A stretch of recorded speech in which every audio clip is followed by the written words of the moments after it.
Combien de fois avez-vous eu l'impression que la vie avance, mais que vous restez toujours au même endroit? Vous vous levez, travaillez, survivez, mais vous vivez en pilote automatique. Peut-être avez-vous oublié ce qui vous motivait, ou peut-être ne l'avez-vous jamais découvert. Et même lorsque tout semble aller bien, il y a quelque chose à l'intérieur de vous qui reste immobile, comme un endroit vide après une fête. Et si je vous disais que changer de vie ne commence pas par des plans ni des promesses, cela commence par le silence, par une question. Qui voulez-vous vraiment être? Le stoïcisme n'est pas là pour vous motiver, il est là pour vous réveiller. Pas pour que vous hurliez au monde, mais pour que vous écoutiez ce que le monde ne dit pas.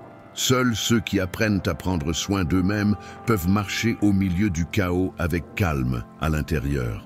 Ici, vous ne trouverez pas de solution facile. Vous trouverez des miroirs. Et à travers 16 leçons, vous verrez que le changement commence à l'intérieur, dans la façon dont vous pensez, ressentez et choisissez de réagir. Chaque leçon est une clé. À vous de décider si vous voulez ouvrir la porte. Avez-vous déjà eu l'impression de vivre une vie que vous n'avez pas choisie, de vous lever chaque jour en portant un fardeau? Et si je vous disais qu'il est possible de redessiner votre réalité, non pas de l'extérieur, mais à l'intérieur de votre tête? Le stoïcisme ne vous enseigne pas à être froid. Il vous montre comment allumer une lumière au milieu du chaos, comment arrêter de lutter contre ce que vous ne pouvez pas contrôler et commencer à changer ce que vous pouvez changer, vous-même. Le tournant dans la vie ne commence pas par un nouvel emploi ou une relation idéale. Il commence par un mouvement invisible. Changez la façon dont vous pensez. Avant de continuer, écrivez dans les commentaires. Aujourd'hui, je choisis de grandir. Ce n'est pas qu'une phrase, c'est le début du nouveau vous. Leçon 1. La clé est en vous. Combien de fois avez-vous voulu changer le monde autour de vous alors que le problème était à l'intérieur? Nous changeons de travail, de lieu, de compagnie, mais nous oublions de regarder à l'intérieur. La confusion n'est pas toujours à l'extérieur. Parfois, elle est simplement le reflet de ce qui est en désordre à l'intérieur. Le philosophe Épictète disait « Ce n'est pas ce qui se passe qui nous blesse, mais la manière dont nous comprenons ce qui se passe. » La vie ne change pas d'elle-même, c'est notre façon de la regarder qui change. Imaginez un homme perdu dans une pièce sombre. Il trébuche, se blesse, se plaint de l'obscurité. Mais il ne sait même pas qu'il a une lampe de poche dans sa poche. Cet homme, c'est vous, et la lampe, c'est votre esprit. Vous ne pouvez pas changer le climat, mais vous pouvez choisir vos vêtements. Vous ne pouvez pas contrôler ce que les autres disent, mais vous pouvez choisir ce que vous gardez. Vous pouvez choisir où vous placez votre attention. Et tout ce que vous nourrissez avec votre attention grandit. Si vous vivez focalisé sur la peur, l'erreur, la comparaison, vous finirez par vous étouffer. Mais si vous commencez à poser de vraies questions, à regarder à l'intérieur avec sincérité, vous allez fleurir. La réalité n'est pas fixe, elle est comme de l'argile. Ce qui façonne votre vie, ce sont vos pensées et vos croyances. Ce que vous ressentez est réel, mais ce n'est pas toujours la vérité complète. Ressentir de l'anxiété n'est pas un signe pour fuir. C'est l'occasion de s'arrêter et de se demander « Quelle histoire suis-je en train de me raconter maintenant ?» Combien de fois avez-vous attendu l'approbation de quelqu'un pour avancer? Combien de fois avez-vous arrêté d'essayer par peur d'être jugé? Réfléchissez bien, ces voix vous dirigent-elles? Ou est-ce vous qui leur avez donné ce pouvoir? Le stoïcisme enseigne que nous devons reprendre le contrôle de notre vie. Vous n'êtes pas responsable de tout ce que vous avez traversé, mais vous êtes responsable de la manière dont vous choisissez de vivre à partir de maintenant. Commencez par poser des questions. À quoi suis-je en train de prêter attention? Cette pensée me rapproche-t-elle ou m'éloigne-t-elle de la vie que je veux? Est-ce que je vois cela clairement ou par peur? Ces questions sont des miroirs. Quand vous vous regardez sans mensonge, le monde commence à changer aussi. Vous réalisez que vous n'avez pas besoin de permission pour exister. Et vous pouvez avancer avec détermination, même lorsque tout autour de vous vacille. La force dont vous avez besoin ne vient pas de l'extérieur. Elle vient du sol que vous construisez à l'intérieur de vous. Leçon 2. le pouvoir de l'offense. Vous êtes-vous déjà senti blessé par des paroles qui n'étaient même pas si dures? Vous êtes-vous déjà senti mal à cause d'un regard froid ou d'une phrase lancée? Sénèque disait « Ce n'est pas ce qui a été dit qui nous blesse, c'est la valeur qu'on lui donne. L'offense ne fait mal que si vous l'acceptez. » Pensez à une lettre. Quelqu'un écrit quelque chose de cruel et vous l'envoie. Lorsqu'elle arrive, vous avez le choix. Vous pouvez l'ouvrir et vous laisser affecter, ou vous pouvez la renvoyer sans même la lire. Vous avez ce pouvoir. Refuser une offense est l'une des actions les plus fortes que vous puissiez avoir. Cela ne veut pas dire accepter des injustices ou faire semblant que tout va bien. Cela signifie que vous pouvez vous protéger sans vous salir intérieurement. Vous pouvez agir avec fermeté sans vous remplir de colère. Vous pouvez vous éloigner sans garder de rancune. Lorsque quelqu'un vous attaque, le problème est dans la personne, pas en vous. Ces actions en disent plus sur elle que sur vous. Pourtant, souvent, nous donnons à ces mots un poids énorme, comme s'ils étaient des vérités qui définissent qui nous sommes. Mais la vérité est, vous n'êtes pas ce qu'on dit de vous. Vous êtes ce que vous choisissez de croire. Et si vous décidez de ne pas vous offenser, l'offense perd sa force. Beaucoup de nos réactions viennent de blessures anciennes. Quand quelqu'un vous traite de faible et que cela vous fait mal, c'est peut-être parce que vous vous êtes déjà senti ainsi auparavant. Le mot n'a touché qu'une douleur déjà existante. Vraiment changer, ce n'est pas devenir insensible, c'est mieux se connaître. Lorsque vous comprenez où ça fait mal, vous cessez de laisser les autres manipuler ces parties de vous. Pensez à vous comme à un mur. Quelqu'un jette des pierres en espérant que vous vous brisiez. Mais vos murs restent solides, calmes, debout.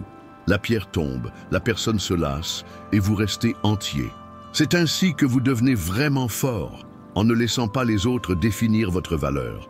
Votre paix a un propriétaire, et ce propriétaire, c'est vous.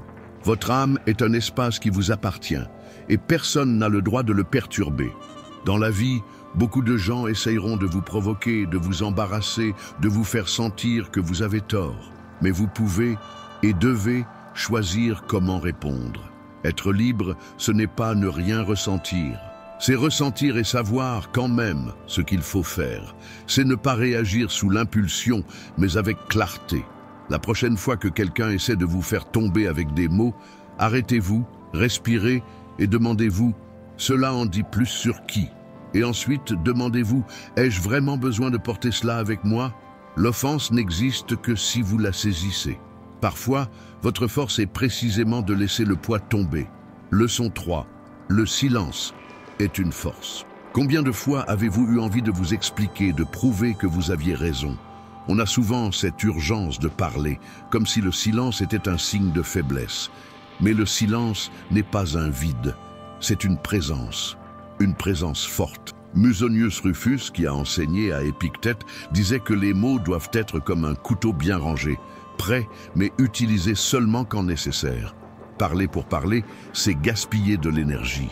Et le silence est l'endroit où la sagesse se repose. Aujourd'hui, tout le monde veut donner son avis, gagner des discussions, avoir raison.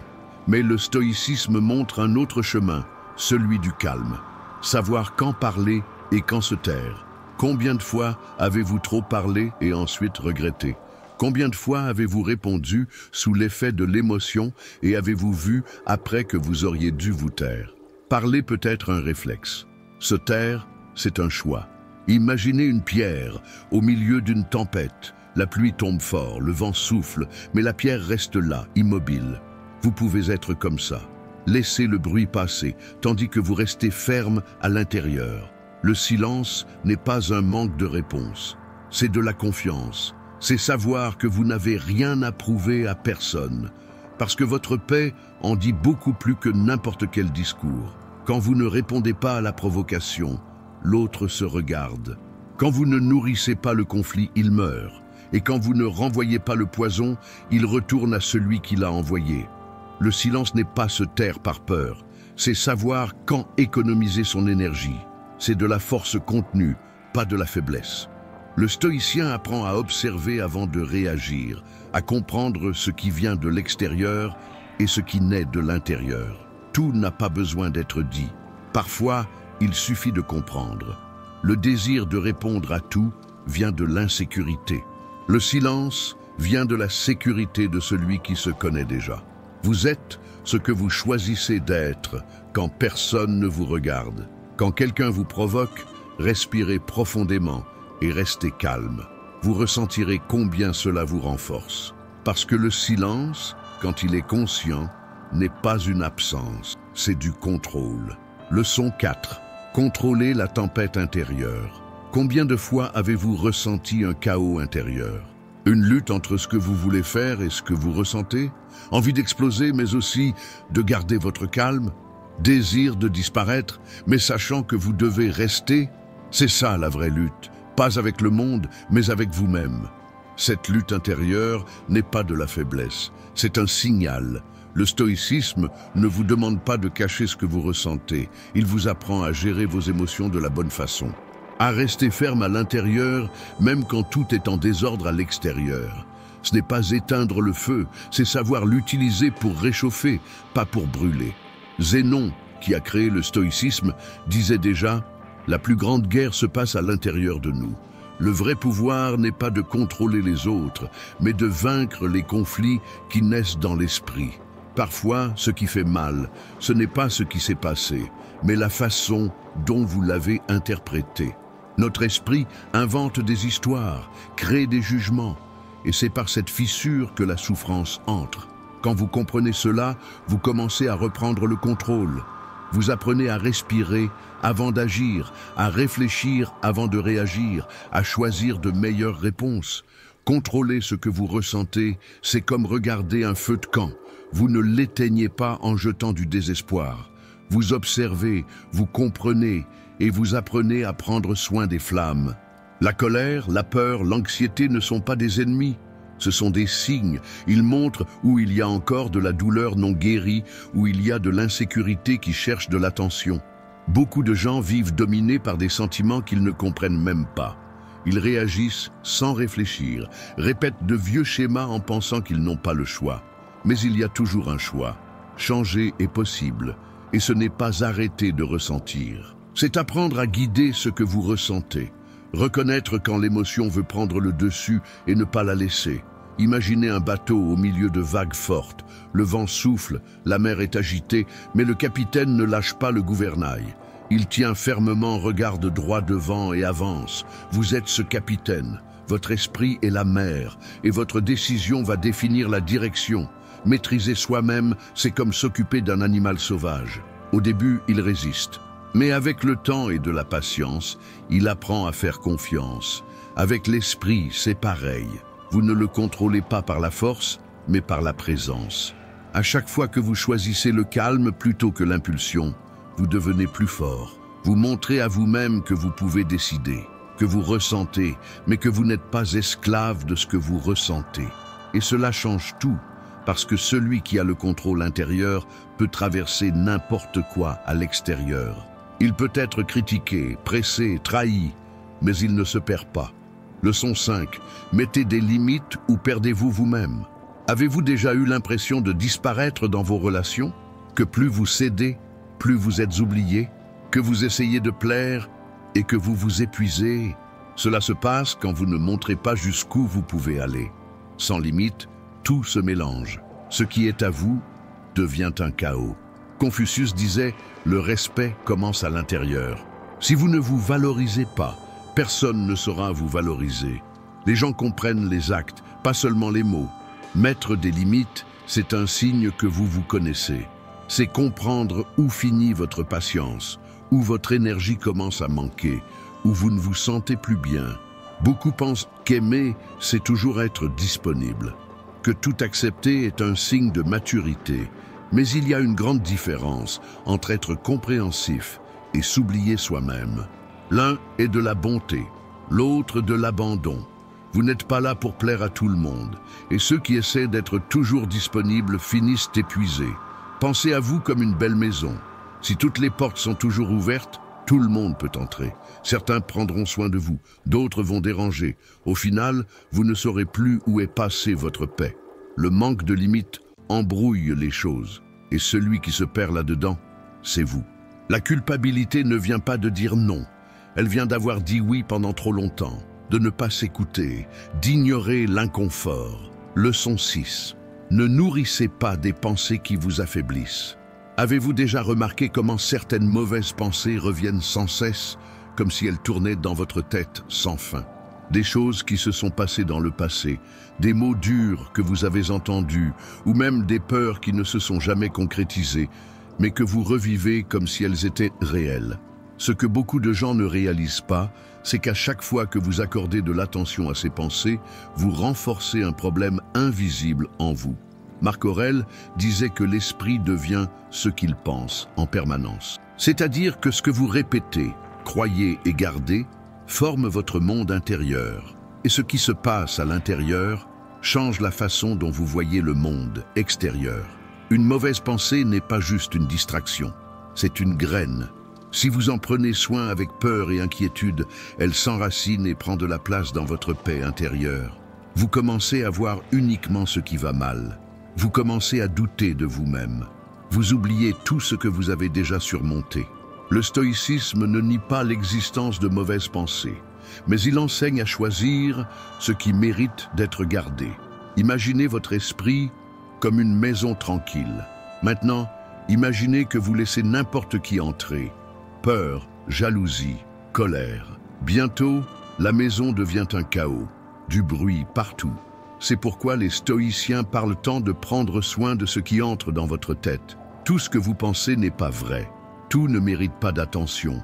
Vous n'êtes pas prisonnier de votre esprit. Vous êtes celui qui décide où regarder. Il y a un exercice puissant. Observez la pensée sans s'y attacher. Quand une mauvaise idée surgit, simplement la remarquer. Regardez-la passer comme un nuage dans le ciel. Vous n'êtes pas obligé de la suivre. Combien de fois par jour répétez-vous des phrases comme « je ne suis pas assez bon » ou « ça ne marchera jamais ». Ces mots deviennent des ordres pour votre cerveau. Il les entend et il y croit. Mais vous pouvez changer cela. Au lieu de dire « je ne peux pas », dites « je suis encore en train d'essayer ». Remplacez « je fais toujours des erreurs » par « je m'améliore ». Ces petits changements font une grande différence. Ils reprogramment la manière dont vous vous traitez. Si votre esprit se nourrit de ce que vous pensez, choisissez de penser à la force, au courage et à tout ce que vous avez déjà affronté. Rappelez-vous de votre évolution. Concentrez-vous sur ce qui vous élève, pas sur ce qui vous tire vers le bas. Dans les moments difficiles, respirez. Ne vous battez pas contre vos pensées. Redirigez simplement votre attention calmement. Votre esprit est comme un jardin. Prenez soin de ce qui y pousse. Enlevez ce qui fait du mal. Donnez de l'espace à ce qui vous apporte de la clarté. Et peu à peu, vous remarquerez que la paix naît lorsque vous choisissez ce que vous cultivez. Leçon 7. La douleur enseigne aussi. Avez-vous déjà essayé d'échapper à un mauvais sentiment? Vous êtes-vous occupé pour ne pas penser à quelque chose qui fait mal? Nous avons tous, à un moment donné, essayé de fuir la douleur. Mais elle ne disparaît pas. Elle change de forme. Elle devient de l'anxiété, de la fatigue, du vide. Et on sent que quelque chose ne va pas, même quand tout semble aller bien. Rumi disait que la douleur montre l'endroit où la guérison peut se produire. Elle ne vient pas pour vous punir. Elle vient pour vous montrer ce qui a encore besoin d'être regardé avec attention. Le stoïcisme comprend cela de façon simple. Il ne s'agit pas de chercher la souffrance, mais d'accepter qu'elle fasse partie du chemin. La vie n'est pas seulement faite de décisions. Elle est aussi faite des blessures que vous portez et de la manière dont vous choisissez d'en prendre soin. Vous avez remarqué comment certaines douleurs reviennent sans cesse? Comme si vous viviez le même genre de problème encore et encore? Cela se produit quand quelque chose n'a pas été résolu. La douleur revient jusqu'à ce que vous ayez le courage d'y faire face. Et faire face ne veut pas dire expliquer. Cela veut dire ressentir, être présent, laisser la douleur passer en vous sans la laisser vous détruire. Pensez à la douleur comme une bougie allumée. Elle brûle, mais elle éclaire aussi. Si vous fuyez la lumière, vous marchez dans l'obscurité. Mais si vous vous asseyez près d'elle avec calme, vous commencez à voir. La douleur montre où vous avez cessé d'être vous-même. Où vous vous êtes tu alors que vous vouliez parler. Où vous vous êtes caché pour être accepté. Elle est honnête. Elle montre où votre vie doit s'aligner avec ce que vous êtes réellement. Alors, au lieu de fuir la douleur, écoutez ce qu'elle a à vous dire. Demandez-lui ce qu'elle veut vous montrer. Et avancez avec elle, pas contre elle. Le stoïcien n'est pas celui qui ne ressent rien. C'est celui qui ressent tout, mais sait quoi en faire. Celui qui pleure quand il en a besoin, mais ne perd pas son chemin. La prochaine fois que la douleur viendra, ne la rejetez pas. Asseyez-vous avec elle, écoutez, et vous découvrirez qu'une force dormante se trouve en vous. Juste là où ça fait le plus mal, parce que la douleur passe. Et celui qui la traverse véritablement trouve une version plus forte de lui-même de l'autre côté. Leçon 8. Éloignez-vous de ceux qui drainent votre énergie. Vous êtes-vous déjà senti épuisé sans avoir fait quoi que ce soit de lourd? Avez-vous déjà quitté une conversation en vous sentant plus faible qu'à votre arrivée? Comme si quelqu'un avait pris votre énergie sans que vous ne vous en rendiez compte?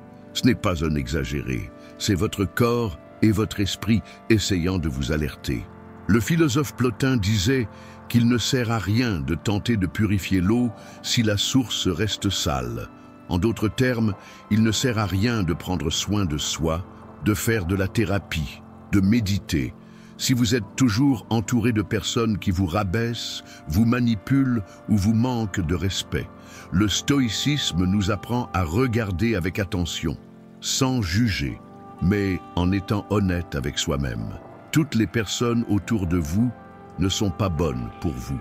Certaines vous prennent de l'énergie petit à petit, certaines vous blessent en silence, et le pire, c'est que vous finissez par vous y habituer. Vous commencez à trouver normal de vous sentir épuisé, de vivre avec un poids sur la poitrine, et de penser que le problème vient seulement de vous. Mais à un moment donné, votre corps vous envoie des signaux, une fatigue qui ne part pas, des nuits mal dormies, une anxiété sans raison. Et au fond, vous sentez que vous êtes en train de vous perdre. Alors, arrêtez-vous et réfléchissez. Avec qui ai-je passé du temps? Quelles sont les voix que j'entends le plus? Ces personnes m'aident-elles à grandir ou m'habituent-elles à l'inconfort?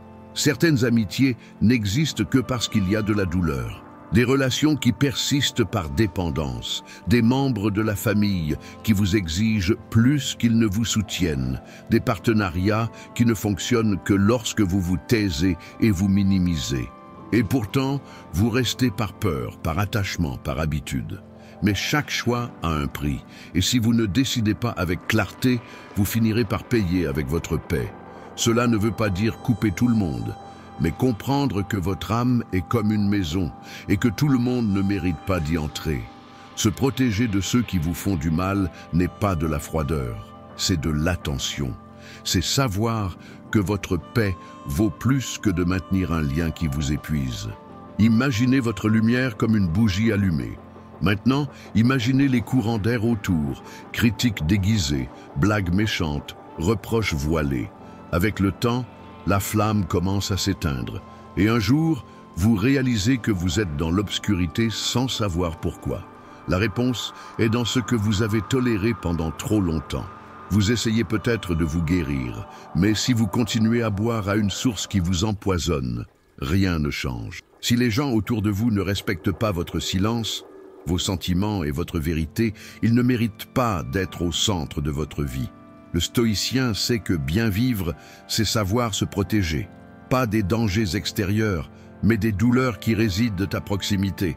Parfois, la plus grande force réside dans la distance. Vous n'avez pas besoin d'expliquer pourquoi vous vous éloignez. Il suffit de comprendre que votre lumière ne peut pas être négociée. Et quand vous apprendrez à vous protéger, vous verrez qu'elle brille plus fort. Leçon 9. Affrontez les faits avant qu'ils ne vous fassent plus de mal. Combien de fois avez-vous souffert, non pas à cause de ce qui s'est passé, mais parce que vous pensiez que ça ne devrait pas être arrivé? Combien de fois la douleur ne venait pas de l'erreur elle-même, mais de l'histoire que votre esprit a inventée autour? Byron disait que ce qui nous blesse n'est pas le fait, mais la manière dont nous l'interprétons. Ce n'est pas la réalité qui détruit, c'est lutter contre elle qui épuise. La douleur fait partie de la vie, mais la souffrance prolongée vient souvent de l'idée que les choses auraient dû être différentes. Le stoïcisme propose quelque chose de simple. Accepter ce qui est, pas comme une défaite, mais comme de la clarté. Accepter, c'est arrêter de se battre contre ce qui est déjà arrivé et commencer à utiliser son énergie pour ce qui peut encore être changé. Accepter n'est pas abandonner. C'est comprendre que l'on ne peut pas tout contrôler. Et qu'à certains moments, la force vient quand vous changez de direction, pas quand vous insistez contre le courant. Imaginez quelqu'un essayant de pousser le vent avec ses mains. Il s'efforce, il se fatigue, mais le vent continue. À partir du moment où il arrête de résister, il commence à voir que le vent peut même l'aider à avancer.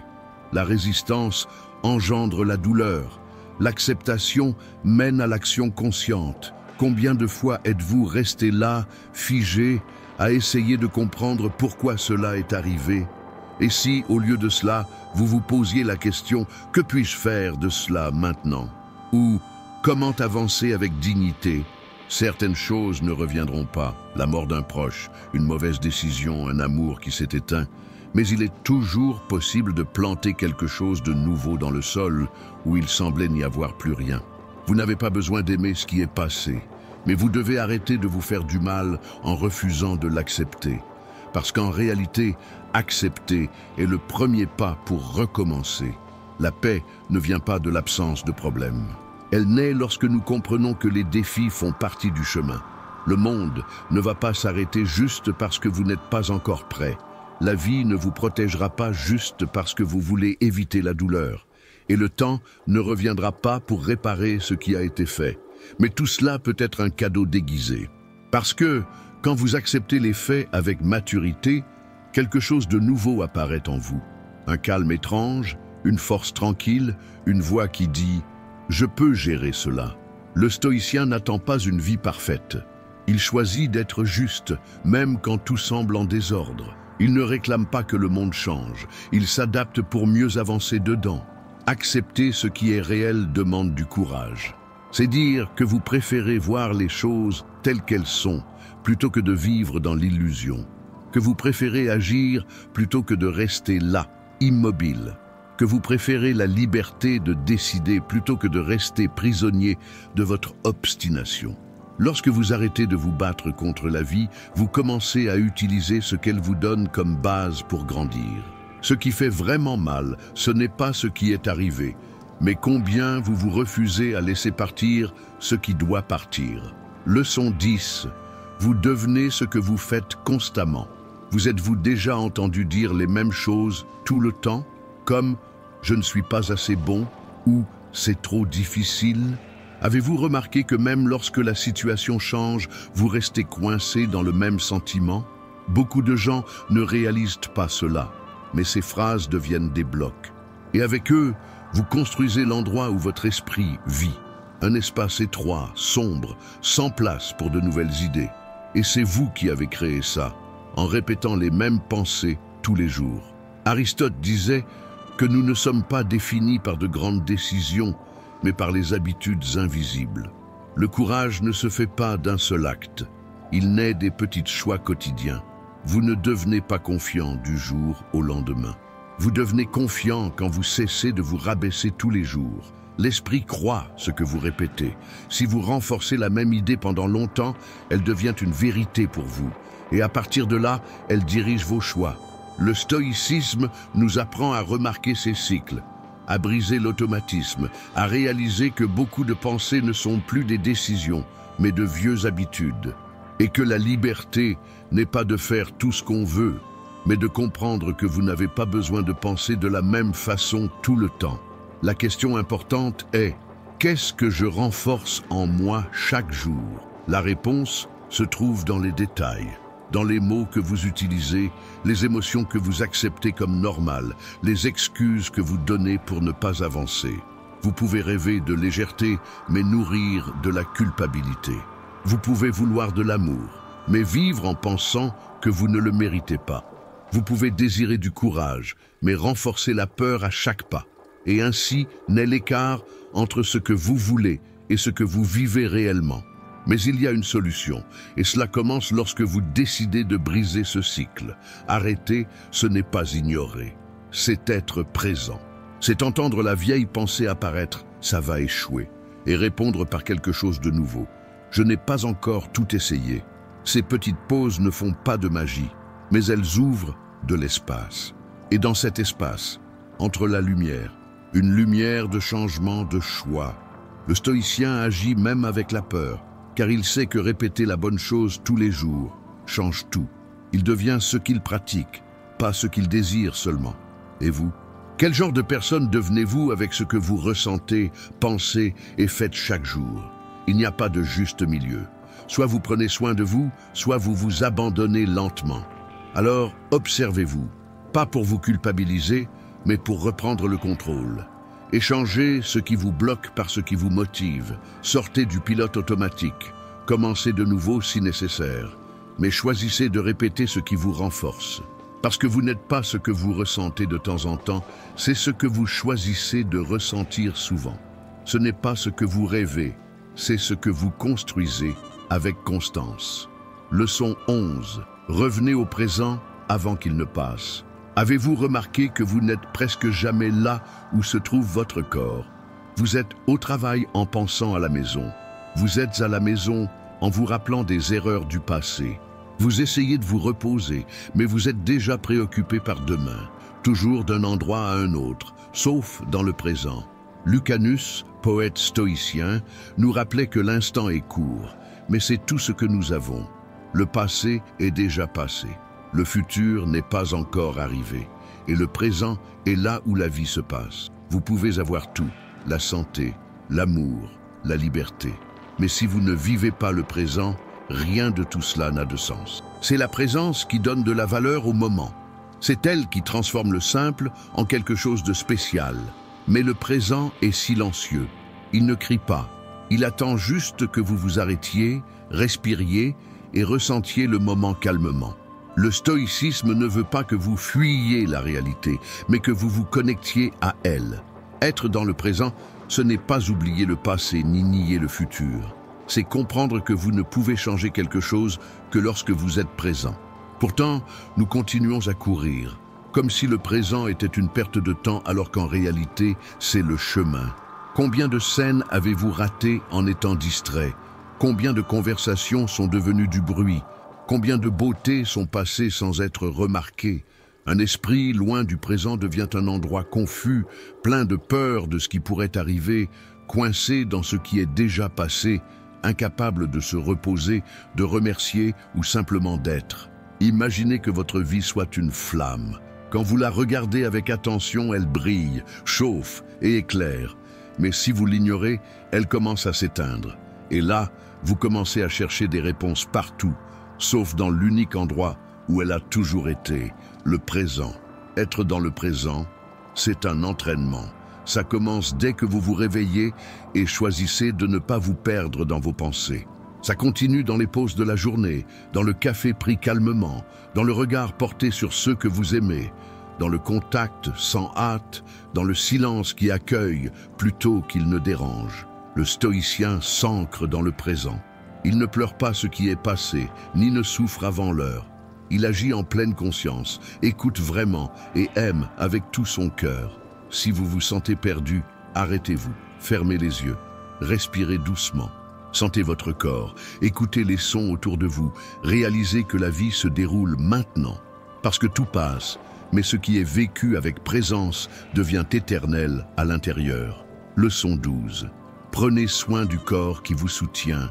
Avez-vous déjà remercié votre corps pour tout ce qu'il endure, pour la poitrine qui a soutenu la douleur, pour les jambes qui ont continué quand vous vouliez tout arrêter, pour les yeux qui, même tristes, ont continué à chercher l'espoir? Nous vivons à une époque qui valorise l'effort, mais dévalorise le repos, qui se concentre sur l'apparence et oublie les signes. Nous traitons le corps comme une machine, toujours à forcer, à changer, à exiger. Mais le corps n'est pas qu'un outil, c'est une maison. Et comme toute maison, il a besoin de soins, de respect et de temps. Cléante, qui est venue après Zénon, disait que prendre soin du corps n'est pas une question de forcer, mais de maintenir l'équilibre entre le corps et l'esprit. Il n'a pas de sens de prendre soin seulement de l'âme et de négliger le corps, ni l'inverse. Les deux doivent aller de pair. Mais ce que l'on voit le plus, ce sont des personnes épuisées, traînant un corps fatigué, ou des corps forts portant des esprits blessés. Quand l'esprit et le corps ne sont pas en harmonie, la souffrance cachée apparaît. Vous êtes-vous déjà arrêté pour écouter votre corps? La douleur dans le dos peut être le poids que vous portez en silence. La tension dans le cou peut être ce que vous avez retenu. L'insomnie peut être ce que vous évitez d'affronter pendant la journée. Ces signes ne sont pas un problème, ce sont des alertes. Ce sont des façons dont votre corps vous demande de l'attention. Le stoïcisme nous enseigne qu'il est impossible de séparer l'âme et le corps. Prendre soin de l'un sans l'autre est de la négligence. Le bon chemin est celui de l'union. Pensez à vous comme à un guerrier. L'esprit est votre arme, mais le corps est ce qui la maintient. Si le corps faillit, votre force diminue aussi. C'est pourquoi le changement commence par l'écoute. Qu'est-ce qui a besoin de repos? Qu'est-ce qui a besoin de mouvement? Qu'est-ce qui a besoin de silence? Beaucoup de gens essaient de cacher la douleur de l'âme par des excès corporels, entraînements extrêmes, régime strict, recherche de compliments. Mais ce que vous voulez vraiment ne se trouve pas dans le miroir. Il se trouve dans la paix avec vous-même. Il se trouve dans le soin, pas dans l'exigence. Cléante savait que le corps reflète l'esprit. Les excès physiques sont souvent des cris de l'âme, et respecter le corps est un signe de sagesse. Vous n'avez pas besoin d'un corps parfait, vous avez besoin d'un corps présent, qui vous soutienne dans vos décisions, qui vous aide à vous relever quand vous tombez, qui reste à vos côtés sans courir après des modèles. Aujourd'hui, arrêtez-vous et demandez-vous, comment ai-je traité mon corps? Est-il un partenaire ou devient-il un prisonnier de mes exigences? Votre âme est importante, mais le corps qui la porte l'est aussi, et l'un dépend de l'autre pour aller de l'avant. Le stoïcisme enseigne que notre valeur ne doit pas dépendre des autres. Ce que les autres pensent de nous ne doit pas gouverner notre paix. Et ce qui a vraiment de la valeur dans une attitude, c'est l'intention, pas ce que les autres pensent. Vous pouvez recevoir des éloges de tout le monde et vous sentir toujours vide. Ou vous pouvez être mal compris et rester en paix. Ce qui détermine cela n'est pas le public, mais votre tranquillité d'esprit. Chercher l'approbation des autres est un chemin sans fin. Aujourd'hui, vous voulez le « oui » du patron, demain de votre partenaire, après-demain de vos amis, et puis de personnes inconnues sur Internet. Et sans vous en rendre compte, vous vivez une vie qui n'est pas la vôtre, une vie où chaque choix doit être approuvé par la peur. Mais il existe un autre chemin, et il commence par une décision claire, choisir pour vous, sans arrogance, mais avec détermination, sans vous isoler, mais avec compréhension. C'est choisir d'être sincère avec vous-même, même si cela va à l'encontre de ce que les autres attendent de vous. C'est utiliser votre propre voix, même si elle tremble. C'est suivre votre propre voix, même si personne ne comprend. Pensez à un arbre qui pousse au milieu de la forêt. Il ne se plie pas pour plaire à quiconque. Il pousse vers la lumière qu'il ressent comme étant pour lui. Il endure le vent, s'adapte au changement et reste là, ferme. L'arbre ne cherche pas des applaudissements, il cherche ses racines, et c'est pourquoi il fleurit. Il en va de même pour celui qui choisit de vivre de manière authentique. Lorsque vous arrêtez de chercher l'approbation, vous commencez à vraiment vous écouter. Vous commencez à agir avec liberté. Et là, vous découvrez quelque chose de rare. L'admiration vraie arrive lorsque vous n'en avez plus besoin. Celui qui vit avec authenticité dégage une force calme, une présence qui n'a pas besoin de crier, mais qui est ressentie, une confiance qui ne dépend pas du « oui » des autres. Et vous? Combien de fois avez-vous cessé d'être vous-même pour plaire? Combien de fois avez-vous caché votre force pour entrer dans les yeux des autres? À partir de maintenant, rappelez-vous, vous n'êtes pas venu pour entrer dans des cases. Vous êtes venu pour grandir, même si cela fait peur. Pour être entier, même si cela dérange, pour vivre vraiment, même si tout le monde n'approuve pas. Votre mission n'est pas d'être applaudi, c'est d'être vécu pleinement. Leçon 13. Sachez quand partir. Avez-vous déjà été dans quelque chose qui était déjà terminé, juste par peur de la solitude? Avez-vous déjà été dans des relations qui ne vous accueillaient plus, dans des lieux qui ne vous inspiraient plus, dans des modes de vie qui vous fatiguaient, simplement parce que vous n'arriviez pas à dire « c'est fini ». Héraclite, un stoïcien peu connu, disait quelque chose d'important. Tout ce qui commence finira un jour. Et plus on résiste, plus on souffre. Ce n'est pas la fin qui fait mal. C'est essayer de retenir ce qui n'existe plus. C'est s'accrocher à une forme qui n'a plus de sens. C'est la peur de lâcher ce qui, au fond, nous a déjà laissé partir. Le stoïcisme nous apprend à regarder la fin calmement, à voir quand quelque chose a déjà rempli son rôle, quand une présence n'ajoute plus, quand une idée, un plan ou même un amour ne fleurit plus. Tenir ce qui est terminé épuise.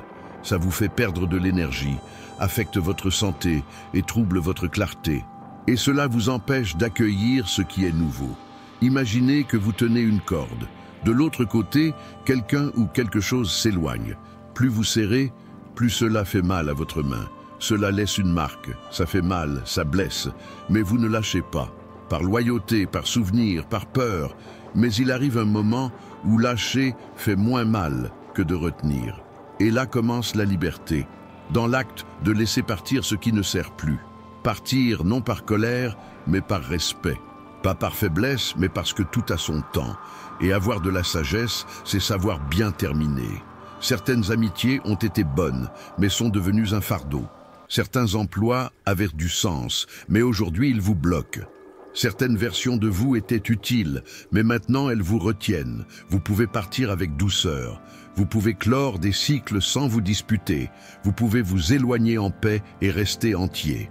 Le stoïcien comprend que s'accrocher à ce qui est fini, c'est comme essayer de tenir de l'eau avec les mains.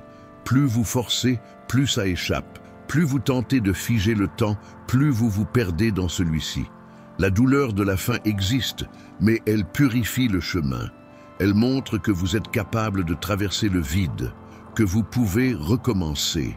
Ce qui vous définit, ce n'est pas la fin, mais ce que vous faites après. Alors aujourd'hui, regardez autour de vous. Puis regardez à l'intérieur. Qu'est-ce qui est déjà terminé à l'intérieur de vous, mais que vous maintenez par peur? Qu'est-ce qui doit se terminer pour qu'un nouveau commence? Partir est un acte d'amour. L'amour pour vous-même, pour votre histoire et pour le temps qu'il vous reste. Et pour cela, vous n'avez pas besoin d'approbation, juste de courage. Leçon 14. Vivez avec intention. Avez-vous déjà réfléchi à ce que la vie attend vraiment de vous? Je ne parle pas de succès ou de célébrité, mais des petites actions quotidiennes. La manière dont vous traitez les autres, l'attention que vous portez à vos choix, la façon dont vous vivez votre routine. Panécio de Rhodes, l'un des derniers représentants du stoïcisme traditionnel, disait qu'il n'est pas nécessaire d'avoir un public pour faire ce qui est juste. La valeur de nos actions réside dans ce qu'elles signifient, pas dans la célébrité qu'elles apportent. Vivre consciemment, c'est faire le bien même quand personne ne regarde, surtout à ces moments-là. C'est peut-être l'une des leçons les plus difficiles.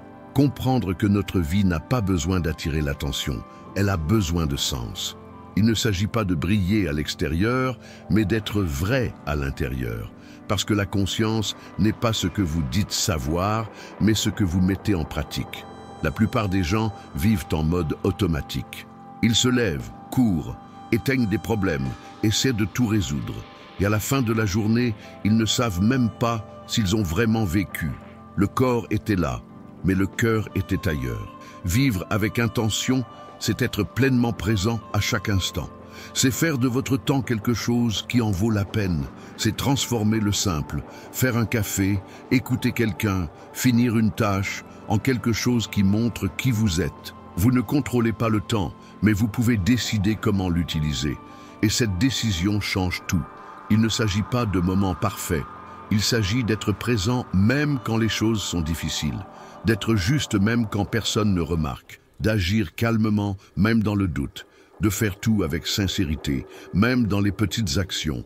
Pensez à votre vie comme une histoire qui s'écrit maintenant. Chaque choix est une ligne, chaque action, une marque. Et à la fin, ce qui reste, c'est ce que vous avez été avec ce que vous saviez, ce que vous avez laissé aux autres, ce que vous n'avez pas laissé mourir en vous. Le stoïcien ne vit pas sur un coup de tête. Il a une direction, Et cette direction vient d'un choix silencieux. Ne jamais se trahir, ni par précipitation, ni par peur, ni pour plaire aux autres. Vivre avec intention, c'est donner de la valeur au voyage. Ce n'est pas laisser le temps passer sans but, mais faire de chaque acte un terrain où chaque geste soit une semence de croissance. Et si aujourd'hui était le dernier jour, qu'est-ce que vous planteriez? Quelle valeur porteriez-vous de l'avant? Quel choix feriez-vous? Répondre sincèrement à cela montre ce que vous faites de votre vie. Ceux qui choisissent de vivre avec attention n'ont pas besoin de faire de promesses. Ils doivent juste être présents. Parce que tout ce qui est vrai dure, et tout ce qui est vécu dans la vérité devient éternel. Comment le silence peut vous mener plus loin de nos jours? Tout le monde veut parler, chacun donne son avis. Tout devient une publication, tout nécessite une réponse. Mais au milieu de tout ce bruit, qui prête vraiment attention? La grande force réside justement dans le fait de savoir se taire. C'est dans le silence que l'on trouve de la clarté, de la concentration et de la fermeté. Lorsque vous décidez d'arrêter de vous justifier, de répondre sans réfléchir, de vouloir toujours avoir raison, vous commencez à entendre la voix qui compte le plus, la vôtre. Le stoïcisme montre que, pour vraiment réussir, nous devons apprendre à nous contrôler, parler moins, agir davantage. Bien souvent, le plus grand pouvoir réside dans le silence, dans cet espace entre ce qui se passe et ce que vous décidez d'en faire. Vous voulez prendre les rênes de votre vie? Commencez par maîtriser vos paroles. Utilisez le silence comme un bouclier. C'est dans ce silence que vous écoutez réellement votre chemin. Avant de continuer, arrêtez-vous un instant et allez dans les commentaires. Écrivez « Aujourd'hui, je fais un pas vers ma meilleure version ». Cela peut sembler juste une phrase, mais c'est un début important. En l'écrivant, vous vous engagez dans votre changement. Et le changement commence ainsi, par un choix, un geste, un pas. Commençons. Numéro 1, restez silencieux pour trouver votre direction. Avez-vous déjà essayé de rester tranquille pendant 5 minutes? Vraiment. Sans musique, sans téléphone, sans parler. Juste vous, assis ou debout, face à vous-même. Ça semble facile, mais en pratique, le temps met du temps à passer, le corps devient agité et l'esprit commence à crier. Et voici la question. Pourquoi est-ce si difficile de rester en silence? Parce que le silence enlève les masques. Il coupe les distractions, démonte les rôles que nous jouons et montre ce que nous avons évité de ressentir. Dans le silence, les pensées que vous repoussez apparaissent. Les insécurités prennent forme, les doutes prennent voix et les douleurs que vous avez cachées se révèlent enfin. Le bruit que nous recherchons tant, notifications, vidéos courtes, conversations légères, tâches sans fin, est souvent juste une manière de fuir. Une excuse élégante pour ne pas regarder ce qui est en désordre à l'intérieur. Mais le stoïcien ne fuit pas. Il s'arrête, il fait face, il plonge. Épictète disait « Si quelqu'un parle mal de vous et que c'est vrai, changez. Si c'est faux, souriez. » Cela semble simple, mais cela montre quelque chose de puissant. Calme, contrôle et clarté. Et cela ne naît que d'un endroit, le silence intérieur. C'est là que vous vous écoutez avec vérité. C'est là que vous arrêtez de fonctionner sur le pilote automatique et commencez à choisir consciemment. Ce n'est qu'en silence que vous pouvez voir clairement ce qui guide vos actions. Agissez-vous par colère, par peur ou par vérité? Lorsque vous réagissez sans réfléchir, vous remettez votre contrôle entre les mains des autres. Vous laissez la situation décider pour vous. Mais lorsque vous choisissez de rester calme, d'observer, de respirer, vous récupérez votre contrôle. Vous décidez de la façon dont vous allez réagir. Et cela, de nos jours, est presque une forme de liberté. Pensez aux personnes que vous respectez le plus. Elles n'ont pas besoin de crier pour être entendues. Elles parlent moins, écoutent davantage.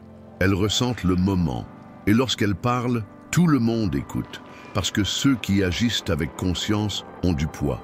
Et ce poids vient de l'habitude de réfléchir avant d'agir. Aujourd'hui, rester silencieux est presque un acte de courage. Dans un monde où tout le monde veut donner son avis, ceux qui se taisent choisissent. Et ceux qui choisissent vivent avec plus de direction. Mais attention, Rester silencieux n'est pas se cacher, ce n'est pas s'effacer. Le silence du stoïcien est actif, il est ferme. Ce n'est pas de la faiblesse, c'est une stratégie. C'est comprendre que parler moins, souvent, c'est parler mieux. C'est réaliser que toutes les critiques ne nécessitent pas de réponse, que toutes les erreurs des autres n'ont pas à être corrigées, et que toutes les conversations ne méritent pas votre temps. L'esprit calme comprend cela. Il sait que bien des choses se résolvent par l'attitude et la fermeté, pas par des discussions. Vous voulez grandir, vous voulez mûrir. Alors, prêtez attention à la façon dont vous réagissez. Quel est votre premier réflexe quand on vous critique? Quand quelqu'un vous provoque, la plupart répondent sans réfléchir, peu s'arrêtent pour choisir. Mais grandir véritablement demande une pause, demande d'écouter, d'être présent. La prochaine fois que quelque chose vous agacera, essayez cela. Respirez. Ne parlez pas. Observez ce que vous ressentez et ce que vous voudriez dire. Pourquoi cela vous touche-t-il autant? Attendez. Donnez de l'espace entre ce qui vous affecte et ce que vous allez en faire. Cette pause est le début du contrôle de soi. Et le contrôle de soi est la base de la liberté. Dans le silence, vous apprenez à vous écouter. Et celui qui apprend cela commence à dominer, non pas les autres, mais lui-même. Et celui qui se domine n'a plus rien à prouver. Dans le silence, vous devenez maître de vous-même. Dans le bruit, vous devenez juste un autre qui réagit par impulsion, essayant de s'affirmer. À la fin, soyez sincère. Vous voulez être remarqué ou être ferme à l'intérieur. Leçon 2, celui qui parle peu voit plus. Avez-vous remarqué que les personnes les plus sages dans un groupe sont celles qui parlent le moins? Elles écoutent calmement, observent tout, choisissent soigneusement leurs mots. Et quand elles parlent, tout le monde prête attention. Ce n'est pas parce qu'elles parlent fort, c'est parce qu'elles parlent avec vérité. Elles ne cherchent pas à gagner la conversation. Elles sont là, entièrement présentes, en prêtant attention à tout. Leur silence n'est pas vide. Il est puissant. Il est contrôlé. Dans un monde où tout le monde veut parler, le plus grand pouvoir est de savoir écouter. Pas seulement avec les oreilles, mais aussi avec les yeux, avec le corps, avec un esprit tranquille. Quand vous parlez moins, vous percevez plus. Vous remarquez des détails qui vous échappaient auparavant. Les tons de voix, les regards, les gestes, tout a un sens. Sénèque disait « En enseignant, nous apprenons aussi. Mais avant d'enseigner et avant d'apprendre, il faut écouter. Et écouter vraiment exige plus que de l'attention. Cela demande de l'humilité. Écouter sans hâte de répondre, c'est admettre que vous ne savez peut-être pas tout. Que peut-être il y a quelque chose qui peut vous transformer. Mais beaucoup de gens sont tellement préoccupés par l'image qu'ils veulent donner, par défendre leur opinion, par répéter ce qu'ils ont déjà entendu, qu'ils ne voient pas ce qui se passe vraiment. Combien de fois êtes-vous sorti d'une conversation en pensant avoir trop parlé et dit peu? Ou avez-vous perdu une opportunité parce que vous n'avez pas bien écouté? Combien de fois votre orgueil a pris le pas sur la sagesse? Le silence est un professeur calme. Il vous aide à voir au-delà de ce qui est dit, à percevoir l'ambiance derrière les mots, à remarquer les répétitions dans les relations, dans les problèmes, dans vos propres comportements. Il vous donne le temps de bien réfléchir avant d'agir. Et plus vous pratiquez le silence, plus vous développez une vision perçante. Vous commencez à comprendre qui parle par peur, qui parle pour tromper, qui parle juste pour cacher quelque chose. Vous commencez à voir que, bien souvent, les cris viennent de la faiblesse et le silence de la fermeté. L'esprit entraîné sait, chaque dispute n'a pas besoin d'avoir lieu. Certaines discussions se gagnent simplement par la décision de ne pas y participer. Et pour cela, il faut bien voir. Et pour bien voir, il faut du silence. Le silence fonctionne comme un filtre. Il sépare ce qui compte de ce qui n'est que du bruit. Il clarifie vos pensées. Il vous montre ce qui mérite votre attention, votre temps, votre réponse. Vous voulez une vie plus légère et plus claire. Parlez moins, écoutez plus. Parlez moins et vous verrez que de nombreuses discussions ne valent pas la peine d'être répondues, que de nombreux jugements en disent plus sur l'autre que sur vous, que beaucoup de pressions ne grandissent que lorsque vous les laissez. Dans le silence, Vous apprenez que vous pouvez choisir ce qui va vous affecter, que vous pouvez écouter sans prendre tout à cœur, que vous pouvez tout voir, mais ne réagir qu'à ce qui fait vraiment la différence. Et c'est là que vous cessez d'agir par impulsion et commencez à agir avec stratégie. Parce que celui qui observe mieux, choisit mieux. Et celui qui choisit mieux va plus loin, avec plus de calme, plus de fermeté et moins de regrets. Alors essayez, dès maintenant. Au lieu de réagir immédiatement, restez calme. Au lieu de juger, observez. Au lieu de vous expliquer, respirez profondément. Et voyez ce qui change. Leçon 3.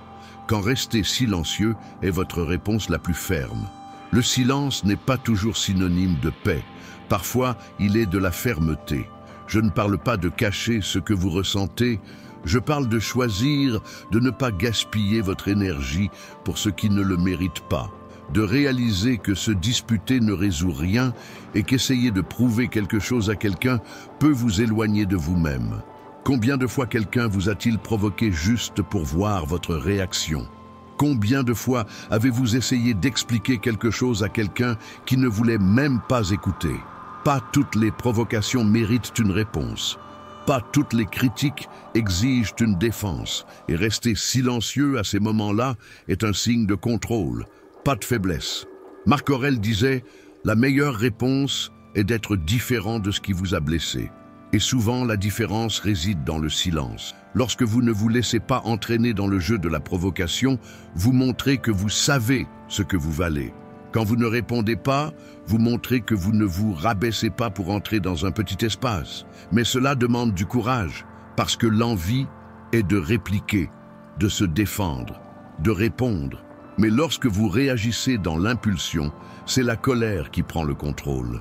L'esprit sage attend, observe et n'agit que si c'est vraiment nécessaire. Le silence peut être un refus, il peut être une stratégie, il peut être votre manière de dire « je sais qui je suis ». Ce n'est pas fuir, c'est savoir choisir. Ce n'est pas gaspiller de l'énergie à vous expliquer à ceux qui ne veulent pas vous comprendre. Mais attention, se taire pour éviter les conflits ou manipuler, là le silence devient un poids. Pour qu'il ait de la valeur, il doit venir de l'intérieur, avec conscience. Vous n'avez pas à justifier chaque chose tout le temps. Ceux qui vous connaissent vraiment ont déjà compris. Et ceux qui ne veulent pas comprendre, il ne sert à rien d'insister. Le silence parle, et il parle fort. Je n'ai rien à prouver. Leçon 4. Quand le silence protège ce que la course effraie, il y a des douleurs qui n'apparaissent que lorsque tout se calme. Quand le bruit s'arrête et qu'il ne reste plus que vous, face à ce qui vous dérange encore. Beaucoup de gens fuient le silence, parce qu'il révèle ce que la précipitation cache. Mais ce qui n'est pas vu ne s'améliore pas. La vie aujourd'hui est agitée. S'arrêter semble être une erreur. Se reposer est devenu synonyme de paresse. Penser calmement est devenu rare. Mais le stoïcisme propose autre chose. Arrêtez, respirez, ressentez. Marc Aurèle écrivait « Retournez à l'intérieur de vous ». Le silence est cet endroit. Au début, cela dérange. Des souvenirs, des sentiments enfouis remontent. Mais si vous restez un peu plus longtemps, l'inconfort se transforme en clarté. Vous réalisez que vous vous battez pour des choses qui n'ont même plus de sens, que vous essayez de plaire à ceux qui ne remarquent même pas, que vous courez sans savoir où vous allez. Le silence vous reconnecte à vous-même, mais il faut du courage. Le courage de s'arrêter sans culpabilité, de ressentir ce que vous ressentez, de ne pas se cacher derrière « je n'ai pas le temps ». Ce que vous ne soignez pas devient un fardeau, de la fatigue, des problèmes qui reviennent. Vous voulez grandir, alors arrêtez de fuir ce que vous ressentez. Parfois, la guérison commence quand vous vous asseyez, respirez et écoutez votre cœur. La course vous blesse, le silence vous guérit. Et lorsque la douleur se calme, vous comprenez, le silence était un soin, pas une punition. Leçon 5. Le silence de ceux qui n'ont pas besoin de se justifier. De nos jours, on dirait qu'on doit tout expliquer. Chaque choix, chaque action. Mais réfléchissez, vous voulez être compris ou vous voulez être libre? La liberté parfois, c'est ne pas répondre. C'est ne pas courir après l'approbation. C'est être en paix avec son propre silence. Il y a beaucoup de force dans le fait d'écouter sans réagir, ne pas répliquer, ne pas essayer de convaincre qui que ce soit. Simplement rester silencieux, fort, calme. L'ego voudra se battre, mais la conscience répondra « Cela ne me définit pas ». Épictète disait « Ce qui compte, ce n'est pas ce qui vous arrive, mais la façon dont vous réagissez ». Et parfois, la meilleure réaction, c'est de ne rien faire. Ce n'est pas être froid, c'est avoir de la maturité. C'est savoir que chercher à plaire à tout le monde fatigue. Les gens voient le monde à leur manière, ils ne comprendront pas toujours le vôtre. Et ce n'est pas grave. Ceux qui essaient de convaincre les autres se perdent. Ceux qui se concentrent sur ce qui est important vivent plus léger. La prochaine fois que vous voudrez vous justifier, demandez-vous, est-ce vraiment nécessaire ou est-ce juste pour plaire? Le silence est aussi une réponse, et souvent, c'est la plus sage. Leçon 6. Quand rester silencieux vous rend plus respecté. Avez-vous déjà vu quelqu'un qui n'a pas besoin de parler beaucoup, mais tout le monde l'écoute quand il arrive? Sa présence dit tout. Il ne force pas, ne crie pas, ne cherche pas à attirer l'attention, mais il est pris au sérieux. Le secret, il parle peu, parce que le vrai respect ne vient pas de la quantité de mots, mais de la fermeté dans ce que l'on fait, de la manière dont on agit quand personne ne regarde, de vivre selon ce que l'on croit. Dans ce cas, le silence est une force, c'est une énergie calme qui n'a pas besoin de s'expliquer, ni de se comparer. Sénèque disait « Celui qui a du courage est libre ». Et le silence, souvent, montre ce courage. Parce que pour rester silencieux, il faut de la confiance. Il faut savoir qui vous êtes sans dépendre de l'approbation des autres. De nos jours, où tout le monde parle tout le temps, ceux qui choisissent le silence se distinguent. Le silence change le rythme. Il montre de la sécurité. Il montre que vous n'êtes pas là pour rivaliser, mais pour être vous-même. L'esprit stoïcien comprend que, bien souvent, se taire est plus sage que répondre. Celui qui choisit d'écouter apprend davantage. Celui qui comprend mieux prend de meilleures décisions. Et cela, c'est du véritable leadership. Cette attitude vient avec le temps. Elle se trouve dans vos gestes, dans vos choix, dans le contrôle face à la colère, dans le non ferme, dans la manière calme de réagir. Lorsque vous restez en silence, non par peur mais pour votre équilibre, les gens le remarquent, parce que votre présence transmet de la confiance. Le respect se construit par l'attitude, et le silence bien utilisé est la base de cette construction. Lors de la prochaine conversation difficile, essayez de ne pas être le premier à parler. Observez, écoutez, parlez seulement lorsque c'est nécessaire. Vous remarquerez que moins vous parlez sans réfléchir, plus vos mots auront de la valeur. Et lorsque ce que vous faites montre qui vous êtes, le silence devient votre plus grande force. Leçon 7. Quand le silence vous protège de vous-même. Qui n'a jamais dit quelque chose et regretté après? Une réponse impulsive, une critique inutile, une phrase qui fait mal. Et bien souvent, celui qui en souffre le plus, c'est vous. La culpabilité arrive ensuite, accompagnée du regret. C'est pourquoi le silence est si important. Il sert de protection. C'est une manière d'éviter que vous vous blessiez par vos propres mots. Le stoïcien comprend que parler sous l'effet de la colère, c'est laisser le mauvais sentiment prendre le dessus. Et quand vous répondez dans la chaleur du moment, ce n'est pas vous qui avez le contrôle, mais la colère, la douleur, l'orgueil. Épictète disait « Celui qui est libre ne vit pas comme un esclave de ses émotions ». Le silence crée l'espace nécessaire pour réfléchir avant d'agir. En pratique, cela signifie « Vous êtes provoqué, respirez. Vous êtes en colère, attendez un peu. Ne répondez pas tout de suite. Prenez du temps. Aujourd'hui, tout va vite. Mais la sagesse demande une pause. Il faut penser avant de parler. Et rester silencieux n'est pas un signe de faiblesse, c'est de l'intelligence émotionnelle.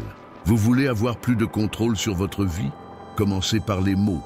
Remarquez quand l'impulsion veut prendre le dessus et choisissez de ne pas suivre. Restez silencieux jusqu'à ce que le calme revienne. Vous verrez que beaucoup de choses qui semblaient urgentes perdent de leur importance avec le temps. Et ce qui reste, c'est la paix, la clarté et la maturité. Se taire au bon moment peut être ce qui vous sauve du regret. Cela montre que votre tranquillité vaut plus que toute discussion. Leçon 8. Quand le silence aide à prêter attention. Avez-vous déjà remarqué combien tout vous distrait? Une notification, un bruit, une conversation à côté, et voilà votre concentration envolée. Aujourd'hui, il est difficile de garder son attention.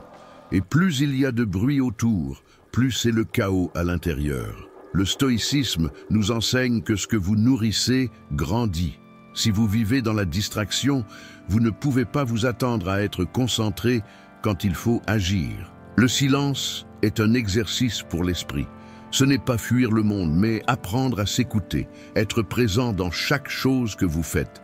Sénèque disait « Le désir de s'améliorer est déjà une partie du chemin. » Et le silence est ce début.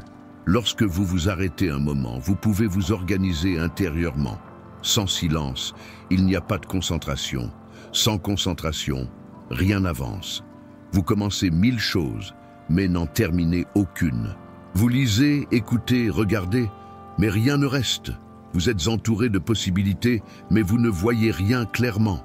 Le bruit vous dérange, le silence vous aide à vous organiser. Pensez à votre esprit comme à un endroit rempli de voix. Chaque pensée, chaque alerte, chaque distraction crie, mais quand vous réduisez le bruit, il reste de l'espace. Le calme revient, et vous voyez enfin ce qui est important. Vous voulez être plus productif? Pensez mieux, créez avec plus de présence. Protégez votre temps de silence. Réservez des moments pour être seul avec vous-même. 5 minutes sans téléphone, 10 minutes de respiration. Marchez en silence, écrire ce que vous ressentez, observer ce que vous voyez. Cela peut ne pas sembler grand-chose, mais cela change tout. Parce qu'en vous écoutant, vous découvrez ce qui compte. Et avec cela, le reste s'organise. Le silence est le point de départ d'une vie plus claire. Leçon 9. Le silence comme chemin pour avoir confiance en soi. Avez-vous déjà fait quelque chose de bien, mais ressenti le besoin d'entendre quelqu'un dire « bravo » ? Avez-vous vécu un moment spécial, mais vous ne vous êtes senti bien qu'après un compliment ? Avez-vous accompli quelque chose pour vous, mais voulu le montrer à quelqu'un ? Cette recherche d'approbation est l'un des pièges les plus courants. Et ce qui nous retient n'est pas toujours visible. C'est souvent la volonté de plaire, d'expliquer, d'être accepté, pour se sentir entier. C'est ici que le silence montre sa puissance. Il vous amène à l'intérieur de vous. Lorsque vous passez plus de temps en silence, pas seulement en vous taisant, mais sans dépendre des avis des autres, quelque chose change. Vous arrêtez d'attendre la réponse du monde pour savoir qui vous êtes. Vous cessez de courir après des likes, des compliments, de l'acceptation. Vous commencez à construire votre propre base, un sol solide où vous pouvez rester debout même quand tout autour est instable. Le stoïcisme enseigne cela. Marc Aurèle disait « Votre bonheur dépend de la qualité de vos pensées. Et comment avoir de bonnes pensées si vous vivez en demandant la permission d'être vous-même ? Le silence vous rend votre contrôle, car dans ce silence, vous devenez votre propre guide. Vous commencez à poser moins de questions comme « que vont-ils penser ?» et plus de questions comme « est-ce que cela me correspond ?» La voix extérieure perd de sa force. La vôtre, longtemps étouffée, commence à grandir. Et quand elle grandit, tout change. Vous commencez à vous habiller pour vous, à faire des choix en conscience, à ne plus dépendre de la compréhension des autres. Parce que ceux qui vivent en cherchant à s'expliquer sont toujours fatigués. Le silence coupe ce cercle. Il ne vous éloigne pas, il vous renforce. Dans la pratique, cela veut dire prendre des décisions sans avoir besoin de l'opinion des autres. C'est vivre des moments difficiles sans rien avoir à prouver. C'est grandir en silence, prendre soin de ce que vous semez, sans être pressé de montrer chaque petit progrès. Vous n'avez pas à tout partager, ni à prouver que vous avez raison. Parfois, la véritable croissance se fait dans l'ombre. Et c'est là que naît la vraie force, pas comme orgueil, mais comme liberté. Vous commencez à voir que vivre en paix avec ce que vous faites vaut plus que d'être complimenté, que rester entier en silence est plus précieux que d'être populaire dans le bruit, que vivre dans la vérité est plus fort que vivre pour plaire. Bien sûr, nous avons tout besoin d'affection, d'échange, d'écoute. Mais une chose est de partager, une autre est de dépendre. Le silence enseigne à ne pas être esclave de ce que les autres pensent. Il enseigne à avoir confiance en son propre chemin, à respecter son temps et sa vérité. Et quand vous apprenez à vous soutenir de l'intérieur, personne ne peut vous faire tomber de l'extérieur. La prochaine fois que vous voudrez montrer quelque chose juste pour prouver que vous allez bien, arrêtez-vous. Demandez-vous, ai-je vraiment besoin qu'on me voie? Ou est-ce que je sais déjà que je suis sur la bonne voie? Si la réponse est « je sais déjà », alors tout va bien. Et qui sait, se tait, parce qu'il n'y a plus rien à expliquer. 10. Quand le silence montre que vous avez le contrôle. Beaucoup de gens pensent encore que la force, c'est crier, répondre rapidement, s'imposer par les mots. Mais il existe une autre forme de force, celle qui est calme, celle qui n'a pas besoin de se prouver, qui ne réagit pas sur l'impulsion. Cette force vient du silence. La véritable maturité émotionnelle apparaît lorsque vous arrivez à rester calme, même quand on vous provoque. Quand vous ressentez tout à l'intérieur, mais choisissez soigneusement ce que vous faites à l'extérieur. Cela ne se fait pas en un jour, c'est de la pratique, c'est de l'attention, c'est de l'entraînement. Épictète disait « Si vous voulez vous améliorer, croyez d'abord que c'est possible. » Et y croire, c'est arrêter de réagir sur le coup. C'est ne pas laisser de petites émotions diriger vos actions. Le silence crée un espace entre ce qui se passe et votre réaction. Et c'est dans ce court moment que vous gagnez le pouvoir de choisir. Vous comprenez ce que vous ressentez avant d'agir. Et vous ne parlez ou ne faites quelque chose que si cela en vaut vraiment la peine. Pensez-y. Quelqu'un vous accuse de quelque chose d'injuste. Il crie, vous met sous pression. La réponse automatique serait de répliquer sur le même ton. Mais et si vous respiriez, vous vous reteniez et choisissiez de ne pas répondre? Ce n'est pas de la faiblesse, c'est du contrôle. Vous montrez que vous savez qui vous êtes, que vous ne tomberez pas dans la provocation, que vous n'avez pas besoin de vous justifier devant tout le monde.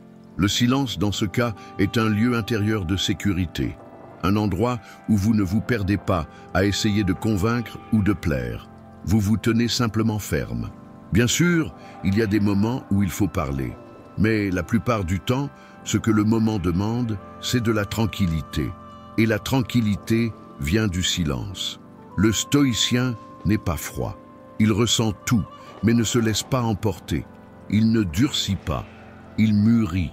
Sa force est dans le fait de ressentir sans se perdre, d'écouter sans tout absorber, de se taire sans disparaître. La prochaine fois que quelqu'un essaiera de vous énerver, souvenez-vous, vous n'avez pas à réagir immédiatement. Ce n'est pas toujours celui qui parle le plus qui a raison, et ce n'est pas toujours celui qui se tait qui est faible. Parfois, le silence est la réponse la plus puissante. 11. Le silence qui brise l'habitude de réagir immédiatement. Beaucoup de problèmes commencent avec des mots prononcés sans réflexion, une réponse maladroite, un commentaire inutile, une déclaration faite dans le feu de l'action. Ensuite, viennent le regret, la culpabilité, l'épuisement. Tout cela parce qu'entre ce que vous avez ressenti et ce que vous avez dit, il manquait du silence. La plupart des gens vivent en mode réaction. Tout devient une réponse. Chaque critique devient un affrontement. C'est comme si nous étions un bouton. Quelqu'un appuie, nous répondons. Mais le problème n'est pas ce qui arrive, c'est la façon dont vous réagissez. Le silence intervient comme un bouton de pause. Il vous donne quelques secondes entre le stimulus et la réponse. Et dans cet espace se trouve votre liberté. Marc Aurèle disait « Le calme est invincible ».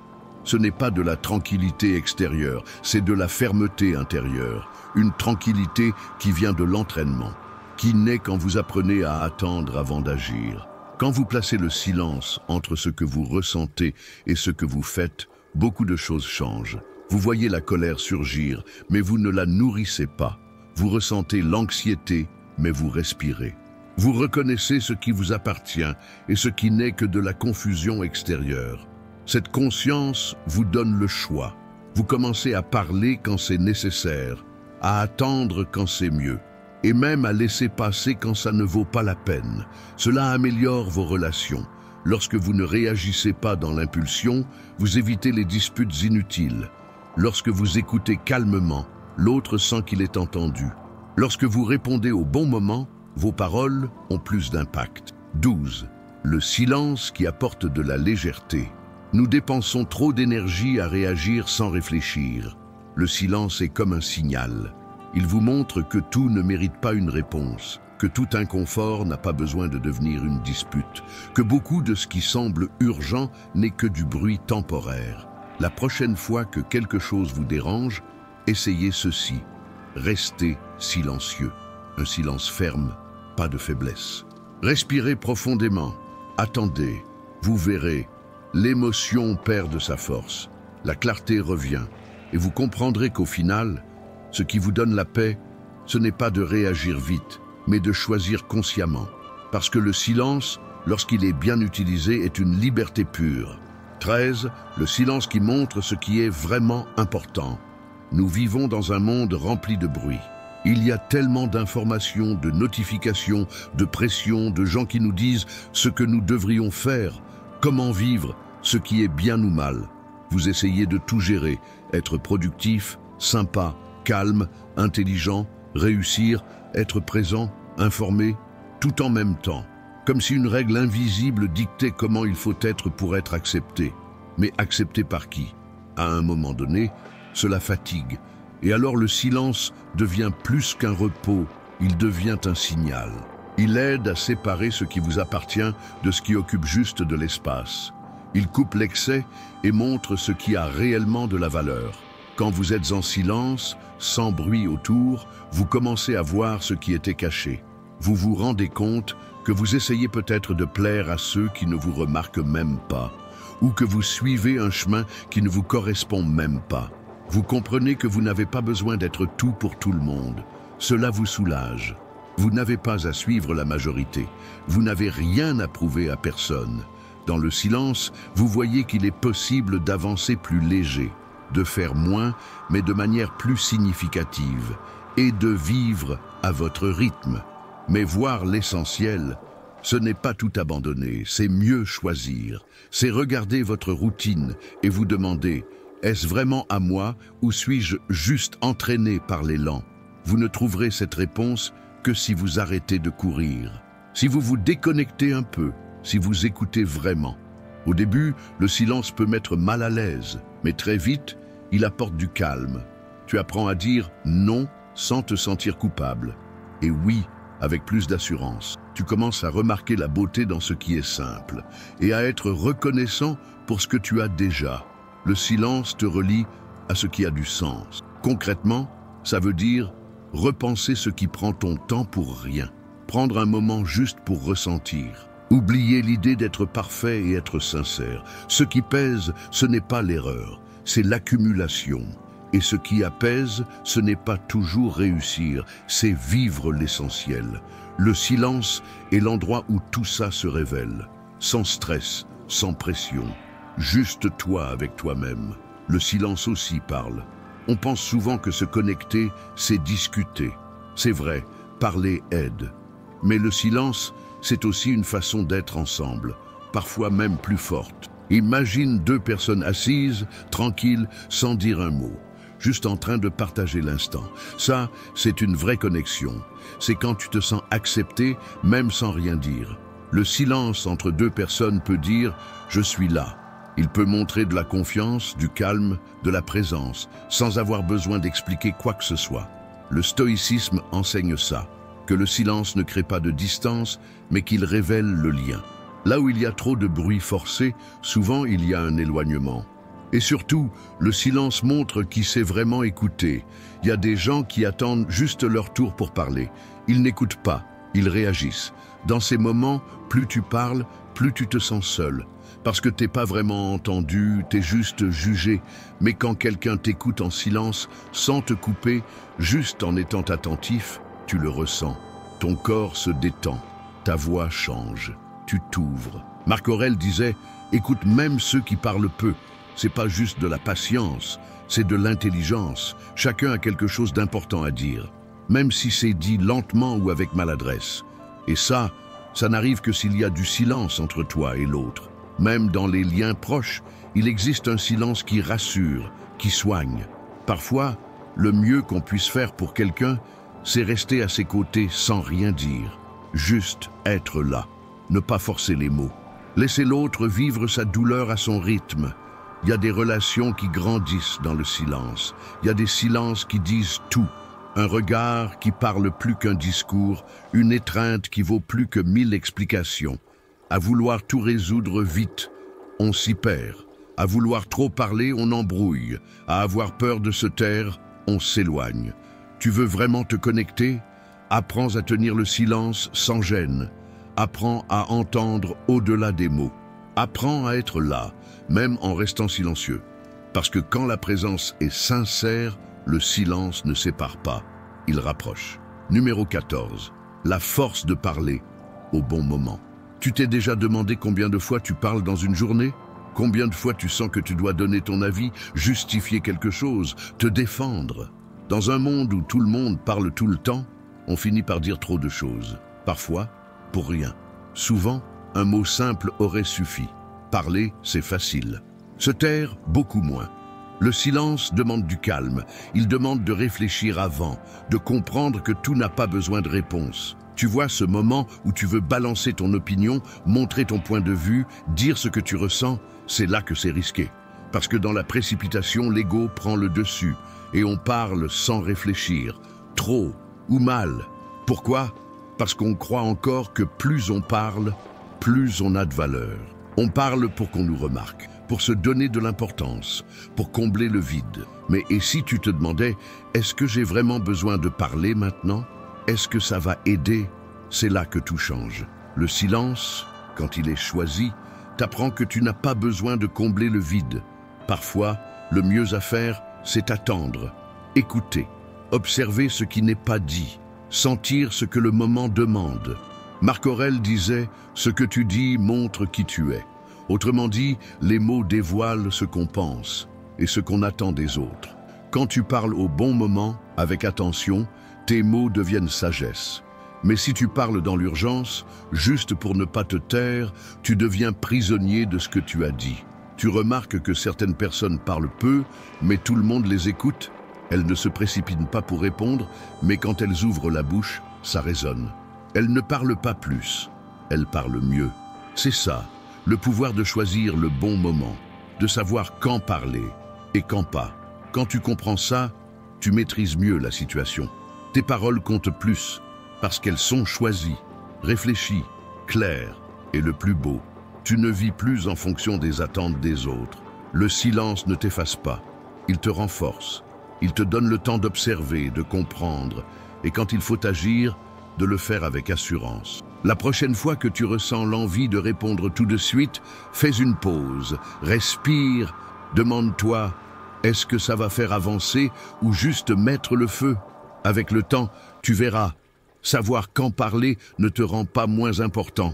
Ça fait de toi quelqu'un de plus sage et de plus respecté, parce qu'il n'y a pas besoin de beaucoup de mots pour avoir de l'impact. Parfois, le vrai pouvoir est dans le silence, la patience, le fait de savoir se taire. T'as rien à prouver. Ta présence, ton calme et les mots que tu choisis bien disent déjà tout. 15. La liberté qui naît du silence. T'as déjà imaginé passer une journée sans avoir à te justifier, sans expliquer chacun de tes choix, sans devoir montrer à tout le monde que tu es occupé, utile ou performant. Ça paraît compliqué, mais cette liberté est plus proche qu'on croit. Souvent, notre vie devient une vitrine. On doit montrer ce qu'on fait, où on est, ce qu'on pense. On essaie de prouver quelque chose aux autres, mais aussi à nous-mêmes. Ce cercle devient une prison. On s'habitue à dépendre du regard des autres. On veut être vu, apprécié, validé. Et ça nous vole notre tranquillité. Mais si la vraie liberté n'était pas dans les mots, mais dans le silence apporte ce soulagement. Il te donne le droit de ne pas devoir tout expliquer. Il te donne la force de ne plus vivre pour plaire. Il t'aide à arrêter de faire semblant. Tu es juste toi-même. Épictète disait « Ne souffre pas pour ce que tu ne contrôles pas ». Essayer de contrôler ce que les autres pensent de ta vie, c'est une bataille perdue. Se taire parfois, c'est une façon forte de dire « Je me suffis à moi-même ». Quand tu te tais, tu réalises à quel point tu es accro au besoin d'être accepté. Mais la vraie confiance ne vient pas des compliments. Elle vient du fait de t'accepter, même sans public. Le silence, c'est un moment de retour à soi. C'est là que tu regardes à l'intérieur, sans bruit, sans pression, et que tu trouves de la clarté. Et là, tes décisions deviennent plus solides, plus sincères, plus personnelles. Tu arrêtes de vivre en mode automatique, de faire plaisir par peur. Tu choisis ce qui a du sens pour toi, et ça change tout. La prochaine fois que tu veux te justifier, respire un coup. Demande-toi, je fais ça pour moi ou pour faire plaisir à quelqu'un? Si c'est pour faire plaisir, peut-être que le silence est une meilleure réponse, parce que ceux qui vivent en paix n'ont rien à prouver. Et la liberté d'être soi, sans se soucier du regard des autres, naît dans le silence. 16. Quand le silence transforme le conflit en apprentissage. Quand tu es en plein conflit, tu veux quoi? Avoir raison? Gagner? Montrer que tu sais mieux? Souvent, oui. La réaction classique, c'est de répondre tout de suite. Mais si tu voyais le conflit comme une opportunité d'apprendre, le silence a ce pouvoir. Il change ta façon d'affronter les problèmes. Au lieu de foncer dans le mur, tu prends du recul. Et ce recul évite beaucoup de bêtises. Dans le quotidien, la plupart des disputes viennent de la précipitation. Quelqu'un dit un truc qui t'agace et tu répliques. Sans réfléchir, tu réagis direct. Mais si tu prends un instant, si tu ne réponds pas tout de suite, tu verras plus clair. Le silence t'aide à comprendre ce qui se passe vraiment. Épictète disait « Ce ne sont pas les événements qui nous blessent, mais notre façon de les voir. » Le problème, ce n'est pas le conflit, c'est notre réaction. Répondre sous l'effet de l'impulsion ne fait qu'envenimer les choses. Le silence coupe ce mécanisme. Ça peut paraître bizarre, mais se taire peut être la meilleure manière de gagner. Tu gagnes en calme, en temps, en équilibre. Et quand tu parles, tu le fais avec plus de recul. Bien sûr, il y a des moments où il faut s'affirmer. Mais le silence t'aide à choisir le bon moment, avec plus de sagesse. Encore plus, il crée un espace pour comprendre l'autre. Quand tu écoutes sans précipitation, tu saisis ce que l'autre ressent, pas seulement ce qu'il dit. Souvent, la colère cache une douleur, et quand tu réponds avec douceur, tu montres de la maturité. Tu ouvres la porte à un vrai échange, pas à une guerre. C'est ça, la force du silence. Il ne t'aide pas seulement à te maîtriser, il peut changer tout le dialogue. La prochaine fois que quelqu'un t'énerve, respire. Attends un peu. Observe ce qui se passe vraiment. Écoute ce que tu ressens. Et après, choisis ta réponse. Tu verras, le silence, ce n'est pas juste ne rien dire. C'est choisir de grandir. 17. Quand le silence devient ton meilleur allié, tu as remarqué comme on veut toujours avoir le dernier mot, défendre notre idée, prouver qu'on a raison. Dès qu'un truc nous dérange, on veut répondre. Mais si tu choisissais de te taire, pas par peur, mais pour mieux comprendre, le silence t'offre cette possibilité. Il t'éloigne du feu de la dispute et te met dans un endroit plus calme, où tu peux réfléchir. Tu comprends que, bien souvent, ça ne vaut pas le coup de te battre. Mieux vaut apprendre. Rester silencieux pendant un conflit, ce n'est pas être faible. C'est avoir de la maturité. C'est ne pas se laisser emporter par la colère ou l'orgueil. C'est faire preuve d'intelligence. Et quand tu fais ce choix, même l'autre personne le sent. Parce que le silence ouvre la voie à un vrai dialogue. Il apaise l'ego, fait place au respect. Et c'est là que l'échange commence vraiment. Et parfois, ce calme ne te change pas seulement toi, il change aussi l'autre. 18. Le silence qui te rapproche de ta vérité. Aujourd'hui, on vit entouré de bruit, des avis partout, des attentes, des comparaisons. Tout le monde te dit ce qui est bien, ce que tu devrais faire, comment tu dois être. Et dans ce vacarme, c'est dur de savoir ce qui vient vraiment de toi. La réponse, c'est le silence. Le silence, ce n'est pas juste ne pas parler, c'est faire une pause, c'est écouter. Quand tu t'accordes ce moment, tu entends enfin ta propre voix, celle qui est souvent noyée sous tout ce bruit. Et c'est là que tu commences à découvrir ce qui te touche vraiment, ce qui a du sens pour toi, ce qui est à toi et pas aux autres.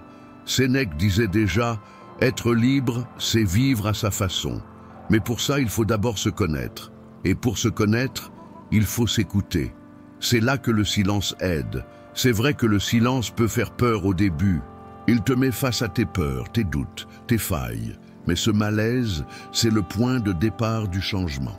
Parce que c'est seulement quand tu arrêtes de te cacher derrière les distractions que tu peux vraiment te comprendre.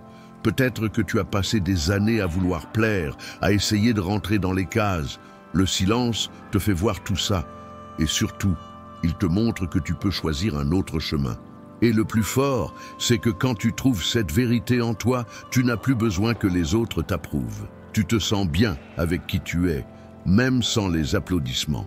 Alors, la prochaine fois que tu ressens la pression de suivre une tendance, de faire plaisir à quelqu'un ou de prendre une décision qui ne te ressemble pas, arrête-toi un instant. Respire. Demande-toi, est-ce que c'est vraiment ce que je veux? Ou j'essaie juste de rentrer dans ce qu'on attend de moi? Le silence t'aidera à entendre la vraie réponse. Et elle peut tout changer, parce que la vérité ne crie pas, elle parle doucement. Et tu ne peux l'entendre que quand le bruit s'arrête. Si tu es arrivé jusqu'ici, bravo. Ça montre que tu prends ton développement personnel au sérieux, que tu veux mieux te comprendre, avancer, devenir quelqu'un de plus conscient. Si ce message t'a parlé, laisse un petit mot en commentaire. Un simple merci suffit, juste pour que je sache que tu es resté jusqu'au bout. Et si tu n'es pas encore abonné à la chaîne, c'est le bon moment. Ici, on partage des idées simples, utiles et qui font vraiment du bien au quotidien. Le stoïcisme a encore plein de choses à offrir. C'est une philosophie accessible mais puissante. Et elle peut vraiment changer ta manière de vivre, de penser et de ressentir. Pour continuer ton chemin, je t'ai laissé 2 vidéos juste ici. Elles sont pleines de conseils pratiques et vont encore plus t'aider dans cette belle aventure. On se retrouve dans la prochaine. À très bientôt.